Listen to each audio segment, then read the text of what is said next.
मैं एक दुकान में खरीदारी कर रही थी। तभी मैंने उस दुकान के दुकानदार को एक 5 से 6 साल के लड़के से बात करते हुए देखा। दुकानदार बोला, माफ़ करना बेटा, लेकिन इस गुड़िया को खरीदने के लिए तुम्हारे पास पर्याप्त पैसे नहीं हैं। फिर उस छोटे से लड़के ने मेरी ओर मुड़कर मुझसे पूछा, दीदी, क्या आपको भी यही लगता है कि मेरे पास पूरे पैसे नहीं हैं?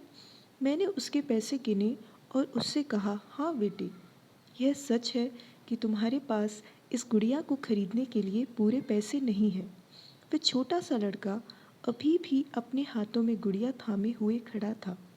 मुझसे रहा नहीं गया, जिसके बाद मैंने उसके पास जाकर उससे पूछ ही लिया कि यह गुड़िया वह किसे देना चाहता है।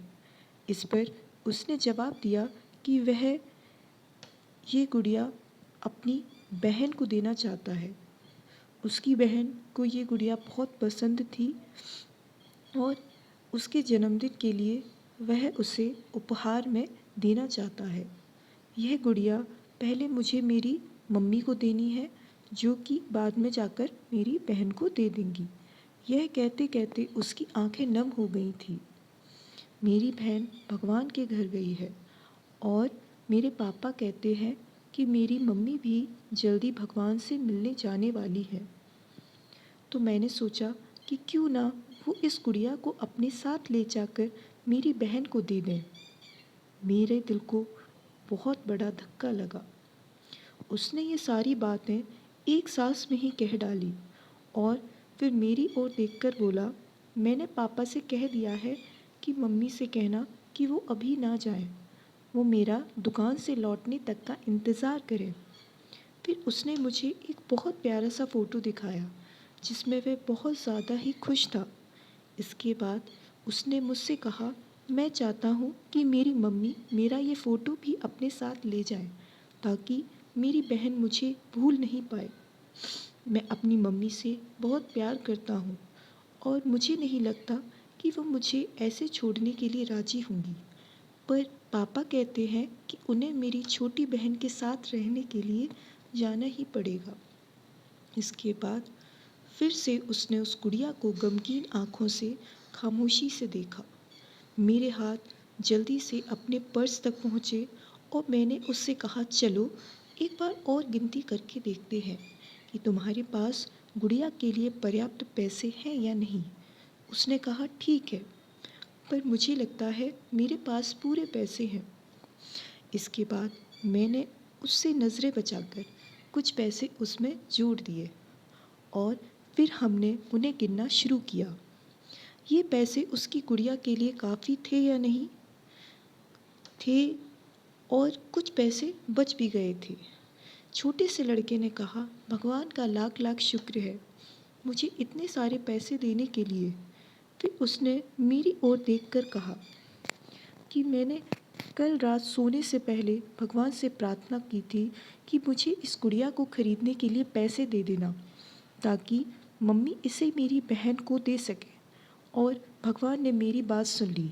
इसके अलावा मुझे मम्मी के लिए एक लाल गुलाब भी खरीदना था जिसके लिए पैसे और बचे हैं, पर मैं भगवान से इतने ज़्यादा पैसे मांगने की हिम्मत नहीं कर पाया था।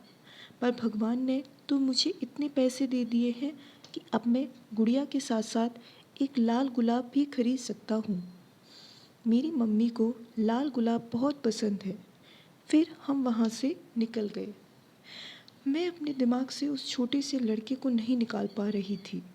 फिर मुझे 2 दिन पहले स्थानीय समाचार पत्र में छपी एक घटना याद आ गई, जिसमें एक शराबी ट्रक ड्राइवर के बारे में लिखा था जिसने नशे की हालत में मोबाइल फ़ोन पर बात करते हुए एक कार चालक महिला की कार को टक्कर मार दी थी, जिसमें उसकी 3 साल की बेटी की घटनास्थल पर ही मृत्यु हो गई थी और वह महिला कोमा में चली गई थी। अब एक महत्वपूर्ण निर्णय उस परिवार को ये लेना था कि उस महिला को जीवन रक्षक मशीन पर बनाए रखना है अथवा नहीं, क्योंकि वह कोमा से बाहर आकर स्वस्थ हो सकने की अवस्था में नहीं थी। क्या वह परिवार इसी छोटे लड़के का ही था? मेरा मन रोम रोम कांप उठा। मेरी उस नन्ही लड़की के साथ हुई मुलाकात के 2 दिन बाद मैंने अखबार में पढ़ा कि उस महिला को बचाया नहीं जा सका। मैं अपने आप को रोक न सकी और अखबार में दिए गए पते पर जाग पहुंची, जहां उस महिला को अंतिम दर्शन के लिए रखा गया था। वह महिला सफ़ेद कपड़ों में थी, अपने हाथों में एक लाल गुलाब और एक छोटे से लड़के का वह फ़ोटो लिए हुए थी और उसके सीने पर रखी हुई थी वही गुड़िया। मेरी आंखें नम हो गई। मैं नम आंखें लेकर वहाँ से लौटी। उस छोटे से बालक का अपनी माँ और अपनी बहन के लिए जो प्यार था वह शब्दों में बयां करना मुश्किल है। और ऐसे में एक शराबी चालक ने अपनी घोर लापरवाही से क्षण भर में उस लड़के से उसका सब कुछ छीन लिया था। इस कहानी से मैं सिर्फ यही कहना चाहूँगी कि कभी भी शराब पीकर और मोबाइल पर बात कर कर वाहन ना चलाएं। आपकी लापरवाही किसी के परिवार को बुरी तरह से उजाड़ सकती है।